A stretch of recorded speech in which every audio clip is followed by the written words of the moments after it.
인사할까요? 할렐루야. 네, 잘 오셨습니다. 자, 오늘은 어버이 주일로 지킵니다. 모든 어버이들, 모든 부모님들, 그리고 모든 어르신들 감사와 축하의 메시지를 전해드리면서요, 축복합니다. 정말 주님의 은혜로 영육간에 강건하시기를 주님의 이름으로 축복합니다. 자, 오늘 어버이 주일이고요. 또 5월은 우리 장로님 기도해 주신 것처럼 가정의 달입니다. 그래서 오늘은 우리가 가정에 대해서 생각을 해보려고 하는데, 우리 먼저 찬양 한 곡, 우리 새 찬양 한번 먼저 드리겠습니다. 주보 3페이지에 보시면 찬양이 있는데요. 우리 이 찬양 한번 불러보고 우리 말씀 들어가도록 하겠습니다. 슬픔 없는 가정 없으나 슬픔보다 큰 위로 주시리. 찬양합니다. 슬픔 없는 가정 없으나 슬픔보다 큰 위로 주시리. 가난해도 부족함 없이 풍성한 은혜 부으시리. 주가 늘 지키시며 항상 인도하시리. 험한 세상 속에서 길 잃지 않도록 항상 지켜주시리. 2절입니다. 눈물 없는 가정 없으나 눈물의 이유 바꿔주시리. 주의 가정 가는 모든 길 사랑의 주님 동행하리. 주가 늘 지키시며 항상 인도하시리. 험한 세상 속에서 길 잃지 않도록 항상 지켜주시리. 아멘. 이 찬양은 좀 이따 다시 불러보고요. 찬양이 굉장히 단순합니다. 그런데 앞에 가사가 저의 마음을 너무 짠하게 했습니다. 슬픔 없는 가정 없으나 눈물 없는 가정 없으나.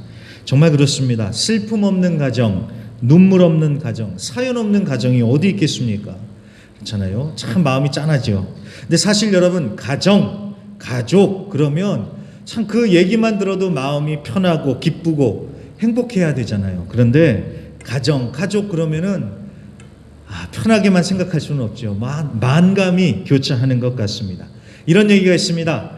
사이가 좋지 않은 집사님 부부가 있었대요. 이 부부는 늘 다퉜는데 꼭 싸우기 위해서 사는 그런 가정 같았답니다. 그런데 어느 날 남편이 혼자 수요 예배를 딱 다녀온 거예요. 그러더니만 부인한테 갑자기 잘해주기 시작하더랍니다. 그래가지고 부인이 깜짝 놀라갖고 웬일이요 하고 물어봤대요. 그랬더니 남편이 오늘 예배 때 목사님이 사랑하라고 설교하셨다고 그래서 그랬다는 거예요. 그래가지고 부인이 목사님이 아내 사랑하기를 자기 몸같이 해라 이렇게 설교하셨구나 라고 생각이 돼서 너무 감사했대요. 그런데 다음날 마침 교회 갈 일이 있었다가 이제 교회를 갔는데 목사님을 만난 거예요. 그래서 목사님 어제 아내를 내 몸과 같이 사랑하라고 설교하셨지요? 이렇게 얘기를 하셨답니다. 그랬더니 목사님이 당황을 하시면서요, 아니요, 내 원수를 사랑하라고 설교했는데요, 이렇게 대답을 하셨답니다. 자, 무슨 얘기인지 감이 잡히시죠?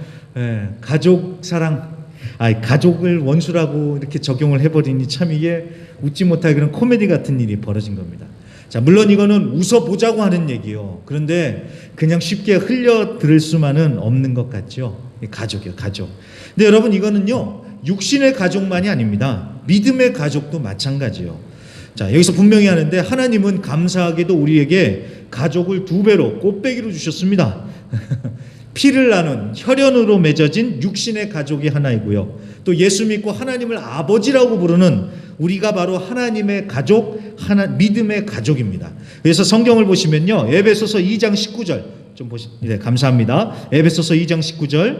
그러므로 이제부터 너희가 외인도 아니요 손도 아니요 오직 성도들과 동일한 시민이요 하나님의 권속이라. 아멘. 우리가 하나님의 권속이래요. 권속이라는 것은 가족, 파밀리아라는 뜻입니다. 그러니까 우리는 피 한 방울 섞이지 않았지만 예수님의 피로 묶여진 한 가족이다라는 것입니다. 자, 그런 의미에서 우리가 교회에 대해서 생각을 할 적에 그걸 단체, 조직으로만 생각할 게 아니라 가족이라고 생각을 해야 돼요. 그래서 가족이라고 생각하면서 우리가 모든 걸 관계적으로 풀어가야 됩니다. 아, 우리는 식구다. 우리는 가족이다. 이렇게 생각을 해야 됩니다. 아무튼 교회는 가족이요 식구입니다. 가족, 식구 얼마나 정겨운 단어입니까? 그런데 어찌된 일인지 이 믿음의 가족도 그렇고 육신의 가족도 그렇고 이 참 어렵다는 거예요. 가족이 너무 어려워요. 아니, 가족 그러면 마냥 좋기만 한 게 아니라 애증이라고 그러죠. 애증, 사랑하고 증오하고 이게 같이 가는 것처럼요. 이 사랑이 기본적으로 깔려 있어요. 그런데도 싸우고 다투고 상처받고 가족끼리 아예 등 돌리고 연락도 안 하고 살고, 아니 가족끼리 그런 일들이 벌어지더라는 겁니다. 근데 이것은 육신의 가족만이 아니라 믿음의 가족인 교회 식구들끼리도 그래요. 교회 식구들끼리도 그래요. 도대체 왜 그럴까요? 왜 그럴까요? 오히려 남하고는 잘해요. 남하고는 더 잘해. 그런데 가족 식구들하고는 이게 참 어렵습니다. 왜 그럴까요? 근데 제가 그 부분을 생각을 하다가 그게 이런 것 같아요. 남한테는 잘한다 그랬잖아요. 그러니까 남이 아니라 가족이니까 이게 달라지는 것 같습니다. 가족이니까 너무 편하게 생각하고 가족이니까 너무 쉽게 생각하는 거예요. 가족이니까 당연히 그럴 줄 아는 거예요. 자, 한국에 심순덕 시인이 지은 아주 유명한 시가 있습니다. 제목이 엄마는 그래도 되는 줄 알았습니다입니다. 예, 띄워주시겠어요? 예, 글씨요. 자, 한번 읽어볼게요. 엄마는 그래도 되는 줄 알았습니다. 하루 종일 밭에서 죽어라 힘들게 일해도. 엄마는 그래도 되는 줄 알았습니다. 찬밥 한 덩이로 대충 부뚜막에 앉아 점심을 때워도. 엄마는 그래도 되는 줄 알았습니다. 한겨울 냇물에 맨손으로 빨래를 방망이질해도. 엄마는 그래도 되는 줄 알았습니다. 배부르다 생각 없다 식구들 다 먹이고 굶어도. 엄마는 그래도 되는 줄 알았습니다. 발 뒤꿈치 다 해져 이불이 소리를 내도. 엄마는 그래도 되는 줄 알았습니다. 손톱이 깎을 수조차 없이 닳고 문드러져도. 엄마는 그래도 되는 줄 알았습니다. 아버지가 화내고 자식들이 속썩여도 전혀 끄덕없는. 엄마는 그래도 되는 줄 알았습니다. 외할머니 보고 싶다. 그것이 그냥 넋두리인 줄만. 한밤중 자다 깨어 방구석에서 한없이 소리 죽여 울던 엄마를 본 후론 엄마는 그러면 안 되는 것이었습니다. 그래요, 여러분. 엄마는 그러면 그래도 되는 줄 알았다고. 이게 정말 철없는 남편들, 자식들이 그렇게 생각을 해요. 그런데 그래도 되는 게 어디 있어요? 엄마도 사람인데, 그렇죠? 그런데 엄마니까 당연하다라고 그렇게 생각을 했던 거예요. 근데 어디 엄마만 그렇겠습니까? 아빠는 그래도 되는 줄 알았다고. 부모는 그래도 되는 줄 알았다고. 자녀는 그래도 되는 줄 알았다고. 그러니까 우리가 가족이라는 이름 아래 서로 너무 편하고 쉽게 당연하게 생각하니까 사랑하면서도 싸우고 상처 주고 복잡한 사이가 되는 것 아니겠습니까? 근데 제가 앞서도 강조했지만 오늘 제가 가족이라고 할 때는요, 육신의 가족들만이 아니라 믿음의 가족들도 다 포함이 되는 거예요. 그러니까 이 두 가지 측면을 같이 생각을 해 주시길 바랍니다. 그래서 앞서 봤던 그 시도 엄마는 그래도 되는 줄 알았다고, 그 부분을요, 목사는 그래도 되는 줄 알았다고, 장로는 그래도 되는 줄 알았다고, 권사는, 집사는, 교회 선생님은 그래도 되는 줄 알았다고, 이렇게 생각해 보면 훨씬 더 우리가 생각하는데 더 도움이 되겠죠. 자, 아무튼 가족이기에 당연하게 생각을 하고 쉽게 생각하고 바라는 것, 기대하는 것도 많다 보니까 서로 어긋나고 오해하고 감정이 상하고, 이래서 가족이 참 어렵다는 거예요. 그래가지고 우리가 가정의 달이라고 사랑합시다, 하나 됩시다, 막무가내로 그렇게 외칠 게 아니라 이걸 어떻게 풀어갈 수 있는지 우리가 좀 구체적으로 한번 말씀을 가지고 생각을 해보자라는 것입니다. 그래서 이제 오늘 말씀을 볼게요. 자, 오늘 말씀은요, 너무 잘하시는 말씀입니다. 에베소서 5장 22절부터 6장 4절까지는 가정 준칙, 하우스홀드 코드라고 해가지고 가정에 대한 얘기를 할 때면 진짜 국룰이라고 할 정도로 빠지지 않고 하는 말씀이 바로 이 본문입니다. 가정에서 남편과 아내는 어떻게 해야 되는지, 부모와 자식 간에는 어떻게 해야 되는지 너무나도 잘 설명을 해주고 있어요. 잘 아실 것 같아가지고 제가 자세히 하나하나 다 설명을 안 하고요. 오늘은요 21절만 우리가 집중해서 보겠습니다. 21절을 다시 한번 볼게요. 에베소서 5장 21절. 그리스도를 경외함으로 피차 복종하라. 아멘. 자, 서로 복종하래요. 서로 복종하래요. 예수님을 경외하는 마음으로 서로 복종하라는 것입니다. 높은 사람, 낮은 사람, 센 사람, 약한 사람 그런 거 구분할 것 없이 서로 복종해라 라는 것입니다. 서로 복종해라. 그러면 서로 복종해라 라는 게 무슨 뜻일까요? 서로 복종하라는 그 구체적인 적용이 바로 에베소서 5장 22절부터 나오는 거예요. 그러니까 흐름을 이해하시겠습니까? 서로 복종해라 라고 하면서 복종하는 게 어떤 것인지 아주 구체적으로 예를 들어서 설명해 주시는 것이 5장 22절부터 나온다라는 것입니다. 자, 그러니까 우리가 가정에 대해서 얘기를 하면서 에베소서 5장 22절부터 쭉 보지만 자, 5장 22절 이후에 그 모든 얘기들은 5장 21절을 딱 전제로 해서 전개가 되는 것입니다. 그러니까 서로 복종하라라는 말씀이 구체적으로 부부 사이에, 부모 자식 사이에 어떻게 실천해야 되는지 그거를 풀어서 설명을 하는 거예요. 그리고 또 우리가 읽지는 않았지만 에베소서 6장 5절에는 상전과 종들에 관한 얘기가 나오잖아요. 거기도 마찬가지입니다. 상전과 종이 어떻게 해야 된다가 아니라 피차 복종해라 라는 것을 어떻게 적용을 해야 되는지 그걸 풀어서 설명을 해주고 있는 거예요. 이해가 되셨죠? 그러니까 여러분 가족이라고 했을 때 서로 복종하라 라는 이 말씀이 기본에 쫙 깔려 있어야 된다는 것입니다.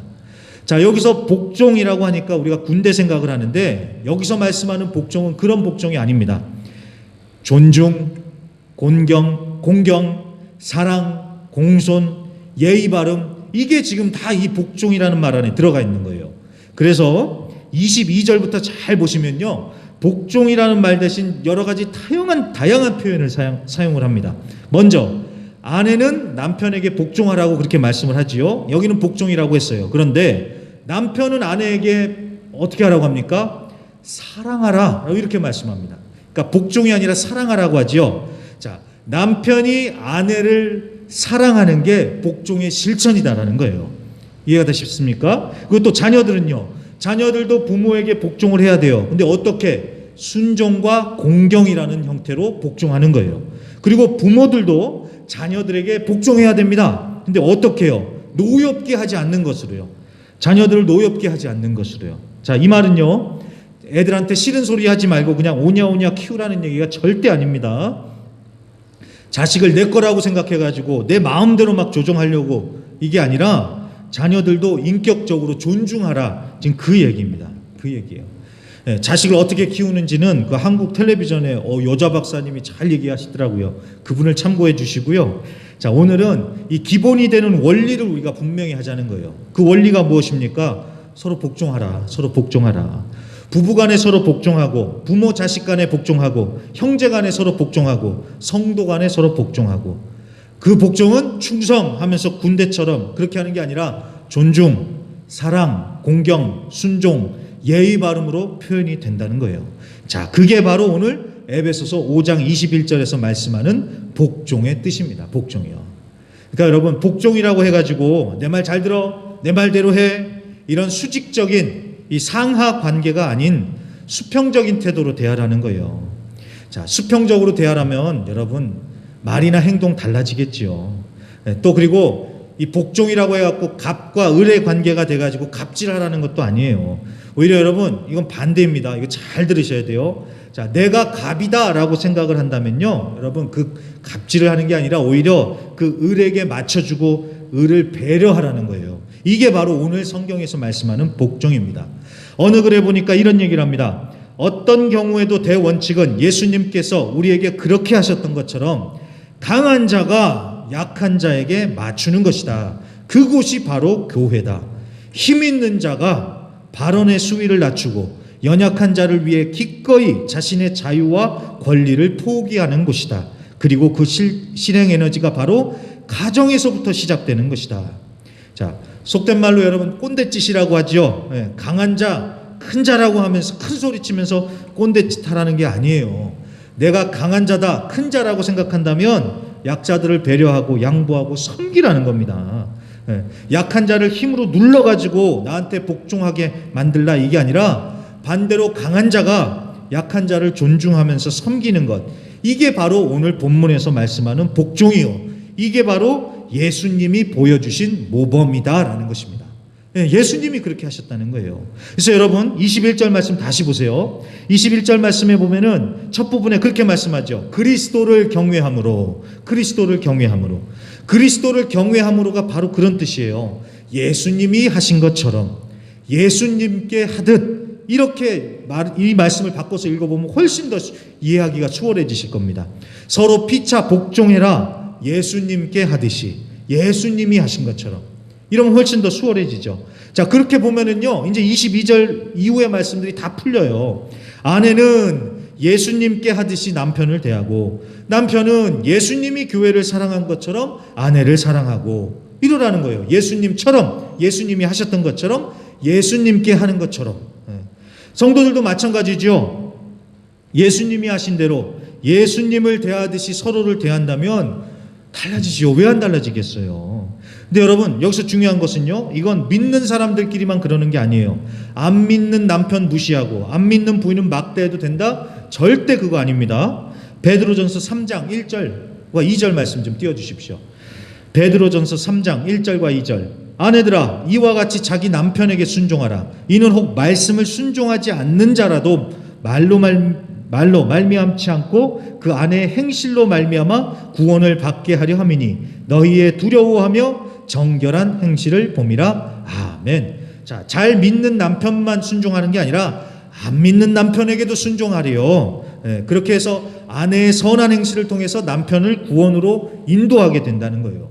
그러니까 믿는 사람들에게만 우리가 복종하는 게 아니라 안 믿는 사람들에게도 그렇게 복종하라는 원리는 적용을 해야 된다는 거예요.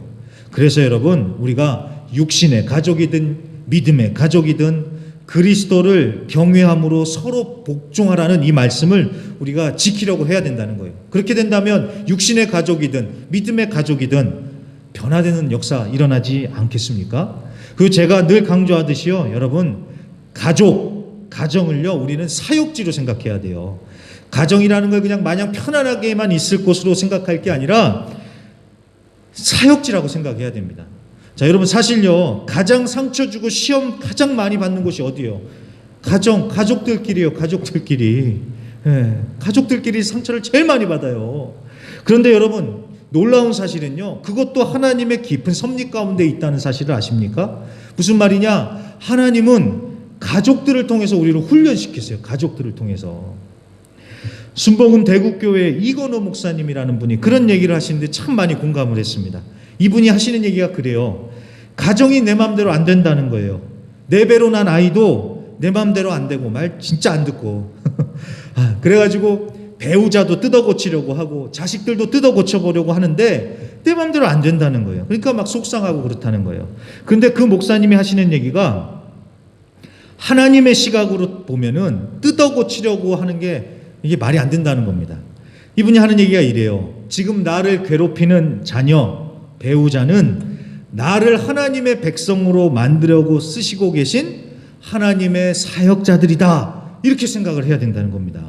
그러니까 말 안 듣는 자녀, 말 안 듣는 남편, 좀 마음이 안 맞는 부인, 조금 티격태격하는 부인, 지금 하나님이 나를 훈련시키시려고, 나를 뜯어고치려고, 나를 뜯어고치려고 지금 쓰시는 사역 중이구나. 그렇기 때문에 다른 사람들을 뜯어고치려고 할 게 아니라 나를 힘들게 하면은 이분이 사역 중이시구나, 이렇게 생각하면서 받아들이라는 거예요.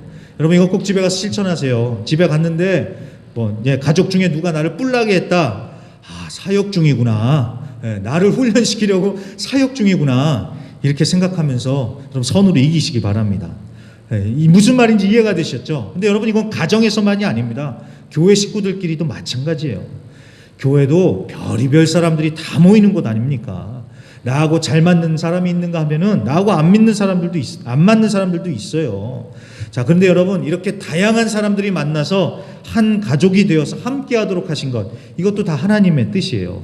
이렇게 서로 부딪히면서 서로 우리가 함께 하면서 하나님의 자녀로 훈련되어 가지고 만들어져 가는 겁니다. 그래서 여러분, 우리가 교회에서도요, 불편한 사람 내가 막 어떻게 해보고 뜯어 고치려고 그렇게 할 게 아닙니다. 사실 여러분, 누가 누구를 뜯어 고쳐요? 누가 누구를 뜯어 고쳐요? 우린 다 고집 있잖아요. 다 성질이 있잖아요. 자기 앞가림도 잘 못하잖아요, 우리는.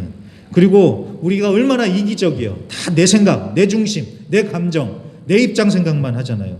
그러면서 누가 누구를 뜯어 고치겠어요? 누가 누구를 고쳐요? 이 얼마나 교만한 생각입니까? 사람을 뜯어 고치시는 건 하나님만 하시는 거예요. 그러니까 좀 힘든 사람 우리가 막 뜯어 고칠 생각할 게 아니라, 나를 훈련시키기 위해서 하나님이 보내신 사역자구나, 이렇게 생각하고 우리가 복종하길 힘써야 한다라는 것입니다. 되셨죠? 이제부터는 다르게 생각하는 거예요. 나를 힘들게 하는 사람, 아이고 그것들은 뭐하나 안 잡아가고, 이게 아니라 사역 중이시구나, 나를 위해서 보내신 사역자시구나, 이렇게 생각하면서 우리가 믿음으로 이겨내자는 겁니다. 그리고 제가 마지막으로 한 가지만 더 이야기를 하고 말씀을 마치겠습니다. 제가 두 종류의 가족이 있다고 했죠. 육신의 가족, 믿음의 가족이요. 자, 여러분, 육신의 가족이 더 중요할까요? 믿음의 가족이 더 중요할까요? 어느 가족이 더 중요할까요? 자, 저 분명히 말씀드립니다. 둘 다 중요해요. 엊그젠가 보니까 뉴스에 그 브라질에 있는 어느 한국 이단이 뉴스에 나오더라고요. 여러분, 이단들은요 대부분이 그래요. 육신의 가족은 필요 없는 것처럼 말해요. 꼭 육신의 가족은 막 사탄처럼 몰고 가요. 이거 절대 그렇지 않습니다. 이거 잘못된 거예요. 여러분, 디모데전서 5장 8절 말씀 한번 보세요. 네, 디모데전서 5장 8절. 누구든지 자기 친족, 특히 자기 가족을 돌보지 아니하면 믿음을 배반한 자요 불신자보다 더 악한 자니라. 아멘. 자, 뭐라고 말씀합니까? 자기 가족, 친족을 돌보지 않으면 불신자보다 더 악한 자래요. 분명 제가 하는 말이 아니라 성경이 나온 말씀입니다. 그러니까 믿음의 가족이든지 육신의 가족이든지 우리가 잘 돌봐야 돼요. 또 믿는 가족이든지 안 믿는 가족이든지 우리가 잘 돌봐야 됩니다. 아이고 집구석에 들어가봤자 뭐 이러면서 집은 내팽개쳐두고 교회 식구들하고만 있으면 이거 안 돼요, 여러분. 둘 다 중요한 겁니다. 둘 다 중요한 겁니다. 그리고 여러분, 이 육신의 가족과 믿음의 가족 사이에 선순환이 있어야 돼요. 선순환이요. 이게 무슨 말이냐면은 육신의 가족들에게 상처를 받잖아요, 사람들이. 그러면 그 육신의 가족에게 상처를 받은 사람이 믿음의 가족들과 함께 하면서 이 상처가 회복이 돼야 돼요. 회복이 되고 은혜를 받고 새 힘을 얻고 그런 다음에 다시 육신의 가족에게로 돌아가서 그 가정이 회복되는 역사가 일어나야 되는 거예요. 이해가 되셨죠? 육신의 가정에서 상처받고 힘들고 어려운 사람이 믿음의 가족들과 함께 하면서 은혜 받고 회복되어지고 다시 육신의 가정으로 돌아가서 육신의 가정을 회복시키는 이런 힐링의 역사, 고침에 받는 역사가 일어나야 된다는 것입니다. 자, 우리가 교회에서 은혜 받고 회복되고 세임 받고 그 다음에는요, 그렇게 가정으로 가는 거예요. 그래서 하나님의 은혜로 가정을 세우고 회복하도록 섬겨야 된다는 것입니다. 이게 바로 선순환이에요. 이런 선순환이 일어나야 되는 거예요. 자, 한 예만 제가 말씀을 드릴게요. 한국의 김길 목사님이라는 분의 간증을 들어보면요, 이 집안은 진짜 막장 집안입니다. 막장 집안이에요. 술만 먹으면 아버지가 어머니를 때려요. 그러다가 9살에 아버지가 스스로 목숨을 끊습니다. 이분이 위로 형이 3명, 누나가 1명이 있었는데 형들은 엄마가 바람 폈다고 걸핏하면 엄마를 때리는 거예요. 진짜 말도 안 되죠. 자, 그렇게 해서 엄마도 집을 나가버려요. 또 누나는 고등학교 졸업하고 어떤 남자를 만나서 또 집 나가요. 둘째 형도 집 나가요. 셋째 형은 큰 형하고 어떻게 싸우다가 자살하고요. 정말 막장이죠. 근데 이제 나중에 나이가 들어서요, 어찌어찌 해가지고 이제 어머니하고 남은 형제들이 이제 모이는 거예요. 근데 모였다 하기만 하면 싸우는 거예요. 설날에 가족들이 모이자, 오랜만에 모이자 하면 또 설날에 모여가지고 잘 있다가 싸우고 하면서 흩어지고요. 또 추석이라서 또 모이면 또 싸우고 또 흩어지고요. 그러니까 이 명절이 싫은 거예요, 명절이. 그런데 이 집안에 이제 막둥이가 그 김길 목사님이 예수를 믿는 목사가 되지 않았습니까? 이제 변하기 시작하는 거예요. 또다시 이제 모처럼 명절에 모여서 가족들이 이렇게 함께 합니다. 그런데 긴장과 스릴이 넘치더래요. 아니, 가족하고 모였는데 긴장과 스릴이 넘친다는 게 말이 됩니까? 그러니까 이게 막 가족끼리 막 또 싸움이 터질까봐 막 조마조마한 거예요, 다들요. 그런데 식사를 딱 한 후에 형수가 그러더래요. 밥은 내가 했으니 설거지는 어머니가 하세요. 딱 그러더라는 겁니다. 그러니까 일순간 거기 가족들이 쫙 얼어붙었죠. 분위기가 썰렁해지는데, 자, 정 같았으면 이 목사님도 막 큰 소리를 내면서 싸웠겠죠. 그런데 용기를 내서 나섰답니다. 밥은 형수님이 하셨으니까 설거지는 남자들이 합시다, 이렇게 얘기를 한 거예요. 그래서 처음에는 자기가 먼저 설거지하고, 다음번에는 형님이 하고, 그 다음에는 조카가 하고, 그렇게 해서 가족 모임을 잘 마치고 무사히 집으로 귀가했다고 합니다. 여러분, 이게 정말 아무것도 아닌 것 같지만 이 정도면 어마어마한 변화가 있는 것 아닙니까? 가족들이 모이면 맨날 싸우고 끝났는데 은혜 받은 한 사람으로 인해서 가정이 하나씩 변해가는 거예요. 이게 선순환입니다. 물론 이게 쉽지가 않대요. 김길 목사님도 하시는 얘기가 아무리 은혜를 받아도 가족에게는 잘 안 통한대요. 내가 은혜를 받았다고 가족들의 연약함을 다 해결할 수는 없더래요. 나는 그저 하나님의 작은 통로가 될 뿐입니다, 이렇게 고백을 합니다. 근데 여러분, 맞아요. 근데 그거면 된다라는 생각이 들었습니다. 내가 우리 가족을 어떻게 할 수는 없잖아요. 하지만 하나님의 작은 통로가 될 수는 있지요. 바로 그겁니다. 우리가 믿음의 가족들과 함께 하면서 은혜 받고, 그리고 나서는 이제 육신의 가족에게로 돌아가서 받은 은혜를 나누고 섬기고, 그러면서 각 가정이 회복되고 일어나고, 이런 역사가 일어나야 되지 않겠습니까? 우리가 앞서 찬양했던 것처럼요, 슬픔 없는 가정, 눈물 없는 가정, 그런 가정 없습니다. 모든 가정이 다 사연 하나씩은 있습니다. 하지만 하나님의 은혜로 회복되도록 우리가 섬기고, 또 그렇게 될 수 있도록 우리 믿음의 가족들이 함께하면서 든든히 받쳐주는 역사가 일어나야겠습니다. 그러라고 우리가 이렇게 믿음의 가족인 교회가 있는 겁니다. 그래서 저는 부탁드립니다. 교회에 오시면요, 정말 은혜만 받고 가시길 부탁드립니다. 사소한 거는요, 그러려니 그냥 넘어가시고요, 따뜻하게 서로 칭찬해주고 서로 높여주고 은혜만 받고 그냥 집으로 돌아가시길 바랍니다. 그렇게 힘받아서 집에 돌아가야지 이제 가정에서 빛과 소금의 사명 감당할 거 아닙니까? 제가 맞는 말 했죠? 정말 은혜만 받고 정말 서로 좋은 덕담만 나누시다가 진짜 돌아가셔요. 그래가지고 가정에 돌아가셔서 또 내일 또 직장으로 가셔서 일터로 가셔서 정말 그곳에서 빛과 소금의 사명을 감당하시길 바랍니다. 그래서 하나님이 선물로 주신 육신의 가족, 믿음의 가족 정말 소중히 여기시면서 하나님의 은혜로 회복하고 든든히 세워가시는 우리 모든 순복음의 식구들이 되시기를 주의 이름으로 간절히 부탁드립니다.